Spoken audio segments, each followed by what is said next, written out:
Salam, hər vaxtınız xeyir. Mən sizin Azərbaycan dili müəlliminiz Mətanət Əliyeva. Bu gün sizə isim mövzusunun izahını verəcəm. İsim əsas nitq hissəsidir.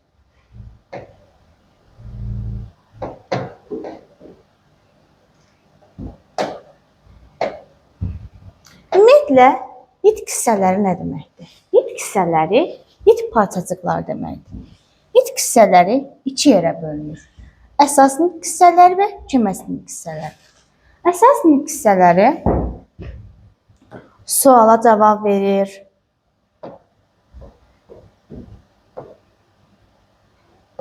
köməkçi nitq hissələri isə suala cavab vermir. Cümlə üzvü olur.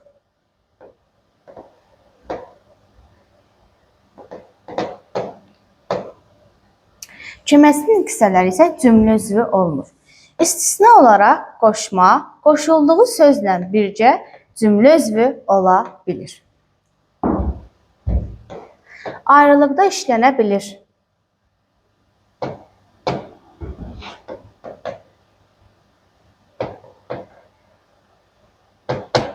Amma bunlar ayrılıqda işlənə bilmir. Leksik və qrammatik mənası olur.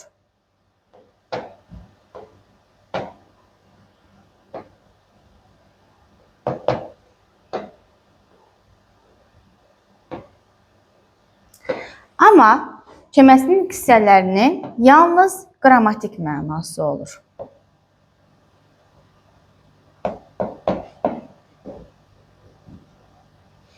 Deməli, bütün sözlərin qrammatik mənası var, düz ifadədir.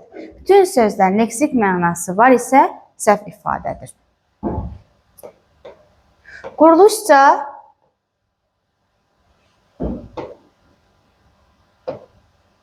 üç yerə bölünür. Yəni, sadə, düzəltmə, mürəkkəb olur. Söz yaradıcılığında iştirak edir. Bunlar isə quruluşca iki yerə bölünür. Sadə və mürəkkəb.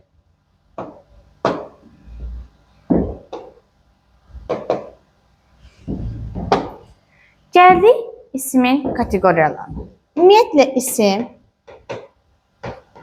əşyanın adını bildirir. Kim, nə, hara sualına birinə cavab verir. İsim 6 kateqoriyası var. Birinci kateqoriya ümumi və xüsusi olması.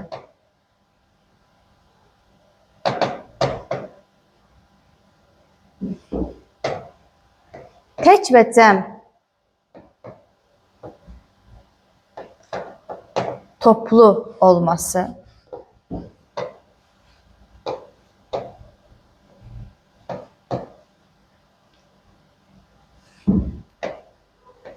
Konkret və mücərrəd olması.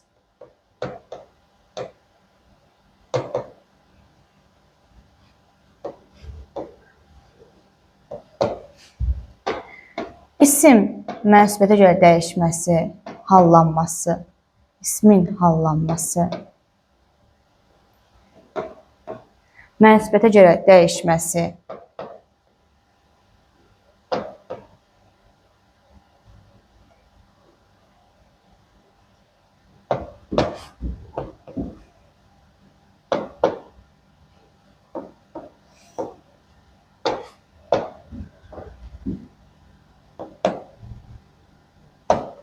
Və xəbərli şəkilçisi qəbul etməsi.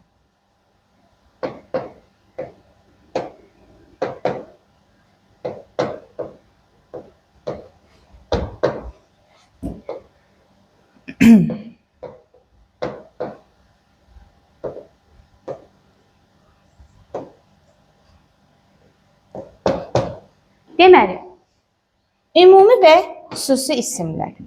Ümumi isimlər eyni tipli varlıqların ümumi adını bildirir. Məsələn, kurs, çay, dəniz. Xüsusi isimlər isə eyni tipli varlıqların xüsusiliyini bildirir. Məsələn, insan adları, çay adları, yer adları, bunlar hamısı xüsusi isimlə aiddir. Bəzi sözlər var ki, həm ümumi isim, həm də xüsusi isim kimi işlənir. Məsələn, zəfərimiz mübarəkdir. Bir də deyirəm ki, zəfər, bura bax və yaxud xəyal, arzu. Xəyal, arzu insan adı olaraq xüsusi, amma mənim xəyallarım, arzularım deyəndə ümumi isim kimi olur. Tək isimlər təkliyi bildirir. Kitab, qələm, bir varlığı bildirir. Cəm isimlər isə lalə şəkilcisi qəbul edərək cəmlənir. Kitab, kitablar, qələm, qələmlər. Toplu isimlər isə cəm şəkilcisi qəbul etmədən topluluğu bildirir. Məsələn, sürü, ilxı, ordu, batarya. Batarya daha çox hərbiyə aid bir sözdür. Məsələn, birinci batarya, ikinci batarya, qoşun. Bunlar nə adlanır? Cəmaət, toplu isimlər, əhali, ictimaiyyət. Deməli, bunlar cəm şəkilcisi qəbul edə bilirlər. Sürü, sürülər, ilxı, ilxılar, ordu, ordular, qoşun, qoşunlar. Amma cəmaət, əhali və ictimaiyyət lalə şəkilcisi qəbul etmir. Konkret və mücərrəd isimlər. Konkret isimlər gözlə görə bildiklərimiz, toxunub bildiklərimiz isimlərdir. Mücərrəd isimlər isə gözlə görə bilmədiyimiz, toxuna bilmədiyimiz isimlərdir. Arzu, sevgi, xəyal, ümid, kədər. Həm konkret, həm mücərrəd isimlər vardır.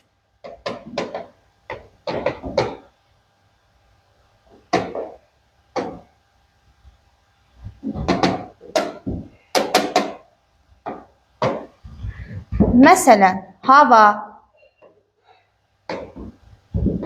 analıq, atalıq, bacılıq, qardaşlıq, qohumluq.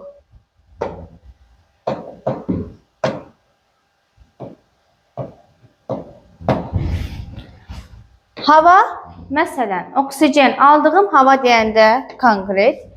Məsələn, toyda aşıq havası və yaxud oyun havası olanda nədir? Mücərrəd.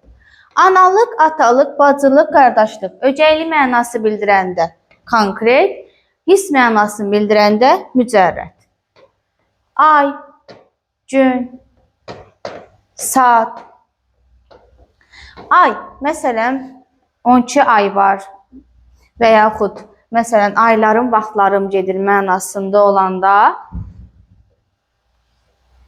mücərrəd, göydəki ay olanda konkret. Gün. Göydəki gün mənasında konkret, mənim günlərim gedir. Mücərrəd. Saat. Qolumdakı saat konkret, vaxtlarım, saatlarım mənasında isə mücərrəd mənasını ifadə edir. Deməli, isimlər quruluşca 3 yerə bölünür. Sadə, düzəltmə və mürəkkəb.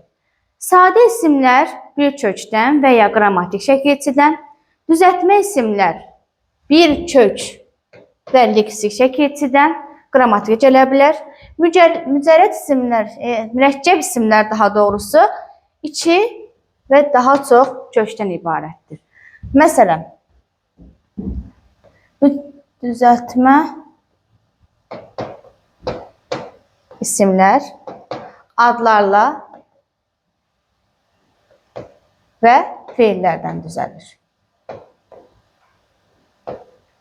Adlardan məsələn, c-ci-cu-cu, l-q-li-q-lu-q-lük, l-li-lu-lu. L-li-lu-lunu siz sifətlərə görəcəksiniz. Əgər l-nı sizlə əvəz edirsinizsə, onda olur sifət, əvəz etmirsə, olur isim. Məsələn, şəhərli və məktəbli yağlı sözlərini götürək. Biz şəhərsiz deyə bilmirik, məktəbsiz deyə bilmirik, amma yağsız deyə bilirik. Deməli, yağsı, həmin bu sifət, qalanları isim olur. Feilləri artırılanda, daha doğrusu bunlar biraz artıraq. Dar, xana, məsələn, hesabdar, kitabxana, çarçə, kitabça, cığaz, gəlincik, qızcığaz mənaları adlarına feillərə artırılanda ış, iş, üş, üş və s. kimi şəkilçilər feillərə qoşulub nə yaradır? Düzəltmə, mamə. Sifətlər. Məsələn, vurma, bölmə.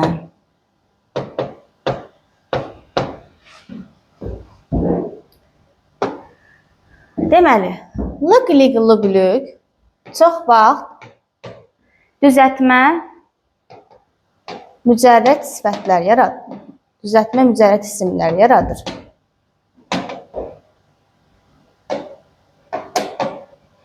Və bəzi hallarda heç vaxt özündən sonra cəm şəkilçisi qəbul etmir. Gərək ismin hallanmasını.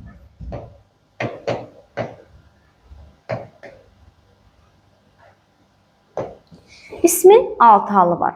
Adlıq, yiyəlik, yönlük, təsirli, yerli, çıxışlı. Adlıq,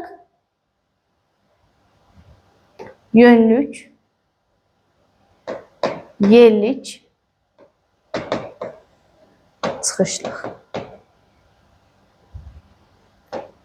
Yiyəlik, təsirlik.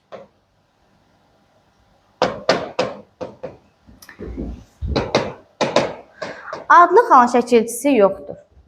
Daha çox cümlədə mübtəda, xəbər və təyin olur. Kim, nə, hara sualına cavab verir. Yönlü hal Aə şəkilçisi ilə düzəlir. Kimə, nəyə, haraya suallarına cavab verir. Mənim yönümü bildirir. Yerli hal dadə şəkilçisi ilə düzəlir. Kimdə, nədə, harada. Çıxışlı hal dandən şəkilçisi ilə düzəlir. Kimdən, nədən, harada.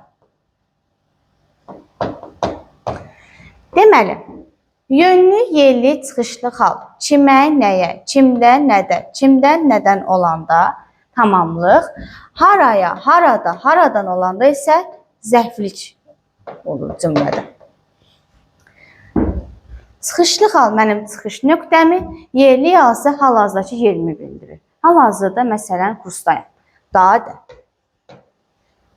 Və yaxud məsələn filan saatda kursdan çıxacaq. Mənim çıxış nöqtəmi bildirir. Yiyəlik və təsirli hala qaydaq. Deməli, yiyəlik hal ın, in, şəkilçisindən düzəlir. Yiyəlik hal ın, in, qrammatik şəkilçidir. İki yerə bölünür. Müəyyən yiyəli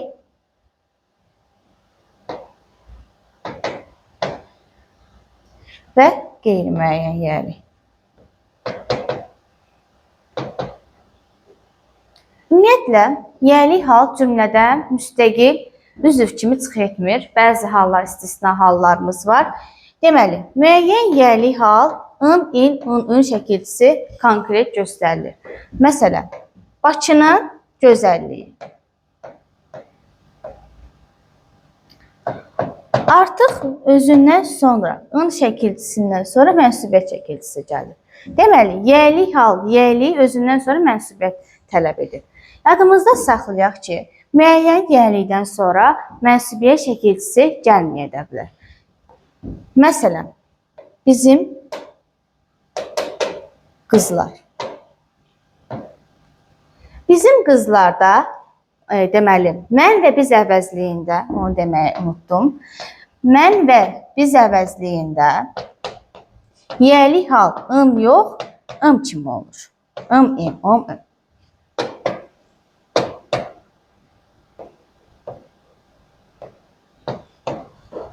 Deməli, bizim qızlar bu zaman tək işlənəndə təyin rolunda olur və xəbər rolunda da ola bilir. Məsələn, bu kitab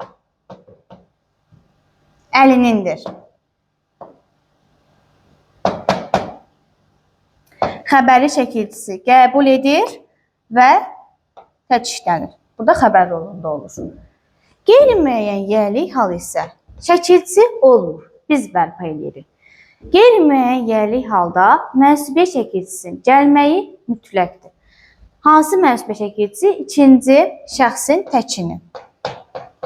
In gəlməyi mütləqdir. Məsələn, Qurban Bayramı,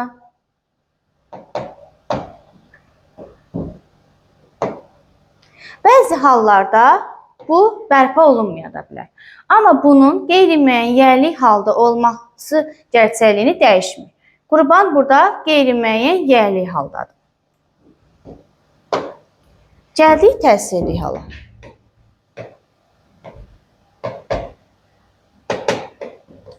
Təsirli hal I, şəkilcisi də amonim şəkilcisidir. Nə ilə amonimdir?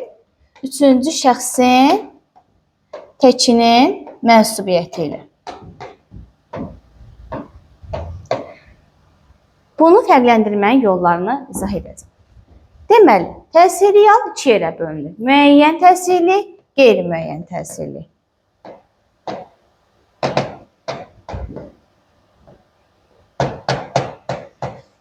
Və qeyri-müəyyən təsirli.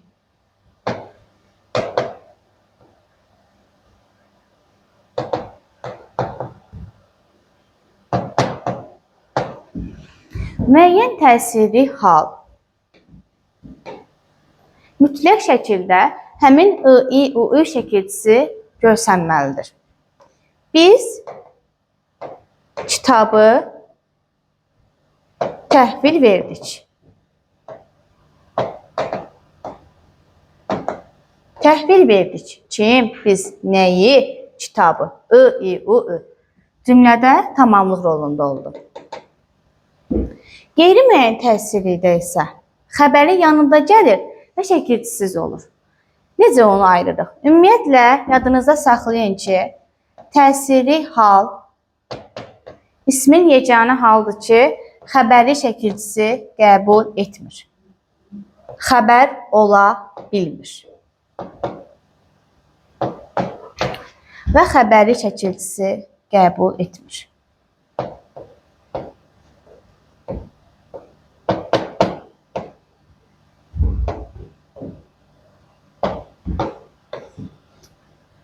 Məsələn, anam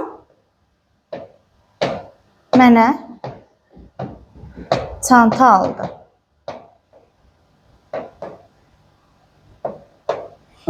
Usta ev tikdi.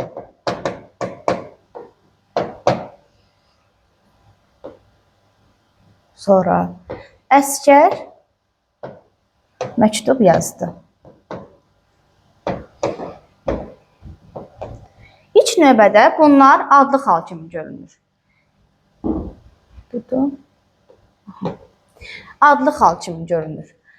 Gəlin onu cümlənin əvvəlinə gətirək. Çantanı anam aldı. Evi usta tikdi. Məktubu əsgər yazdı. Deməli, cümlənin əvvəlinə gətirəndə avtomatik nə edir? Şəkilci bərpa olur. Və yaxud da əvvəlinə bu əvəzliyini artırın. Əsgər bu məktubu yazdı.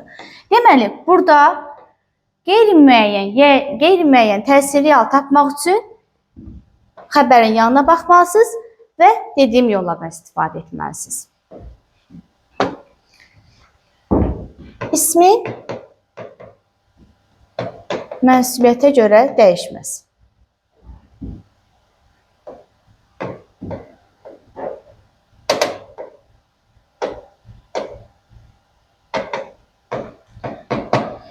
İsmin mənsubiyyətə görə dəyişməsi yiyəlik hal. Bir növ bunun əsasında formalaşır. Gəlin birinci şəkilçiləri yazaq, tək və cəm olmaqla. Bunu da qeyd edək ki, şəxs əvəzlikləri, nikləri, heç vaxt mənsubiyyət çəkiltisi qəbul etmir.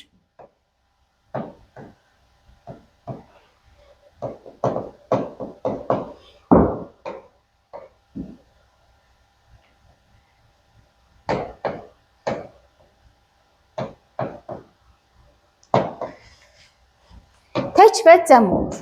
Deməli, birinci şəxsin təki ım, im, um, ım. İkinci şəxsin təki ın, in, un, ün. Üçüncü şəxsin təki ı, i, u, ı. Kitabım, kitabın, kitabı. Birinci şəxsin cəmi. Bizim kitabımız, ımız, imiz, umuz, ümüz. İkinci şəxsin təki ınız, iniz, unuz, ünüz.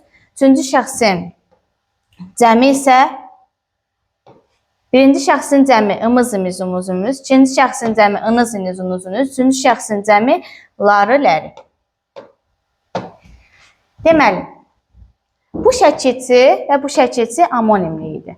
Necə fərqləndirəcəm? Məsələn, iki cümlə yazaq. Qələmi yaxşı yazır.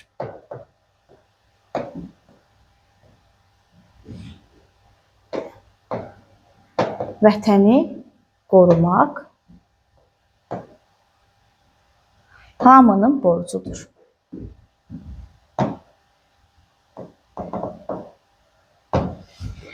Deməli, biz ı-ı-ını harda gördük? Həm üçüncü şəxsin təkində, üçüncü şəxsin təkinin mənsubiyyətində, həm də təsirli halda. Əgər əvvəlinə onun artırıramsa və cümləyə uyğundursa, həmin cümlə mənsubiyyət çəkiltisi qəbul edib. Yəni, adlıq haldadır. Onun qələmi yaxşı yazır. Əgər onun artıra bilmirəmsə, cümləyə uyğunluq gəlmirsə, deməli, burada ı təsirli haldadır. Məsələn, söhbəti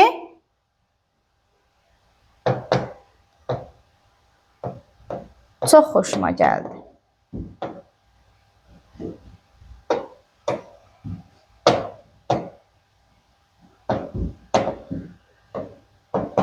Əvvəlinə onun artıraq, onun söhbəti çox xoşuma gəldi. Avtomatik cümləyə uyğun gəldi onun. Deməli, bu söz təsirli halda yox, hansı haldadır? Adlı haldadır. Gəldik ın, in, un, ünün mənsubiyyət və yerli hal çəkiltisinə. Onu da səninlə əvəz edərək qoyuruq. Məsələn, kitabın üzü çox köhnədir. Əgər əvvəlinə sənin artırıramsa, bu nədir? Həmin bu söz mənsubiyyətdədir. Sənin kitabın üzü çox köhnədir, uyğun gəlmədi. Bundan əlavə, üzü nəyə aiddir? Kitabına. Deməli, artıq bu buna aiddirsə, bundakı bu yiyəlidir, üzündəki ü mənsubiyyətdir. Yadımızda qalsın ki, özündən sonra mənsubiyyət çəkiltisi qəbul edibsə, deməli, bu hansı haldadır? Yiyəli halda. Bir söz həm mənsubiyyət, həm də adlı halda ola bilər. Məsələn, məktublarımın çoxu ünvana çatıb. Burada diqqət eləsək, bu söz həm lar, həm ım, həm də ın şəkiltisi qəbul edib. Cəm şəkiltisi qəbul edib. Cəmlikdən sonra mənim məktublarım mənsubiyyət, çoxu nədir? Sonundakı ın da yiyəli haldadır. Deməli, məktublarımın sözü hansı haldadır? Yiyəli haldadır. Gəldik ismi xəbəri çəkiltisinə.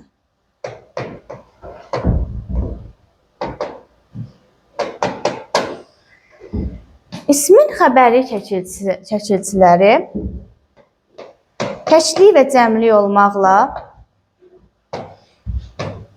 çəkiltilərə bölünür. Daha çox cümlədə ismi xəbər olur. Mən tələbəyəm, am, əm. Sən tələbəsən, san, sən. O tələbədir, dır, dir, dur, dür. Biz tələbəyik, ık, ik, ık, ük. Siz tələbəsiniz, sınız, siniz, sunuz, sünüz. Onlar tələbədirlər. Bunlar da daha çox xəbərli çəkilişləri qrammatik olur. Ümumiyyətlə, ismin ardıcıllığı necədir çəkilişlərdə? Cəm, mənsubiyyət, hal və şəxs sonluğu. Məsələn, dərslərimizdəndir.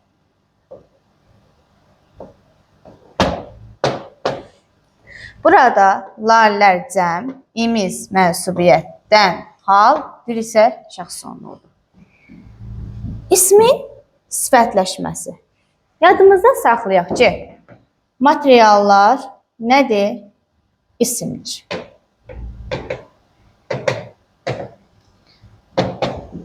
Taxta qaşıq.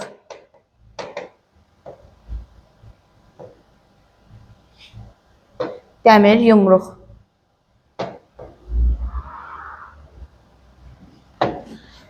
Burada sual verən zaman taxta qaşıq, necə qaşıq?